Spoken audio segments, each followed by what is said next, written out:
الحمد لله والصلاة والسلام على رسول الله أما بعد. قال النبي صلی اللہ علیہ وسلم من تعلق تمیمة فقد اشرک. نبی کریم صلی اللہ علیہ وسلم کے زمانے میں آپ کے پاس ایک جماعت آئی جس میں 9 لوگ تھے. آپ صلی اللہ علیہ وسلم نے ان کے سبھی لوگوں سے بیعت لی اور ایک آدمی کو چھوڑ دیا. تو جن لوگوں سے بیعت لی انہوں نے پوچھا اللہ کے رسول یہ کیا بات ہوئی کہ آپ نے سب سے بیعت لی اور ایک آدمی کو چھوڑ دیا. تو نبی کریم صلی اللہ علیہ وسلم نے بتایا کہ اس آدمی نے تعویذ پہن رکھا ہے اس لیے میں نے اس کو چھوڑ دیا اور اس سے میں نے بیعت نہیں لی. اس کے بعد اس آدمی نے اس تعویذ کو کاٹ کر کے پھینک دیا.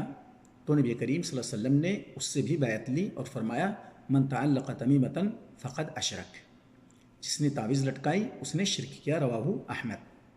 اسی طریقے سے ایک دوسرا واقعہ ابن ابی حاتم رضی اللہ تعالیٰ عنہ حذیفہ رضی اللہ تعالیٰ عنہ سے روایت کرتے ہوئے بیان کرتے ہیں کہ انہوں نے ایک آدمی کو دیکھا جو اپنے ہاتھ میں دم کیا ہوا دھاگا پہن رکھا تھا. اس کے بعد حذیفہ رضی اللہ تعالیٰ عنہ نے اس کے ہاتھ سے وہ دھاگا کاٹ کر کے پھینک دیا اور فرمایا وما یؤمن اکثرهم باللہ الا وهم مشرکون. اکثر اہل ایمان اللہ پر ایمان لانے کے بعد وہ اللہ کے ساتھ شرک کرتے ہیں.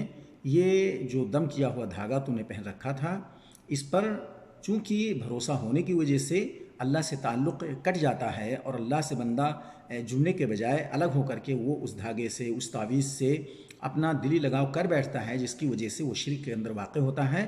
اور یہ عموماً معاشرے کے اندر دیکھا جاتا ہے. ذرا سے کوئی تکلیف ہوئی تو فوری طور سے کسی بابا کے پاس جا کر کے تعویذ بنوا لیتے ہیں اور یہ عقیدہ رکھتے ہوئے کہ اس سے ہم کو شفا ملے گی.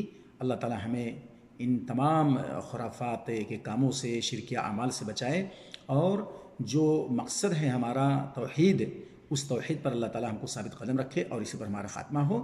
وآخر دعوانا الحمد للہ رب العالمین.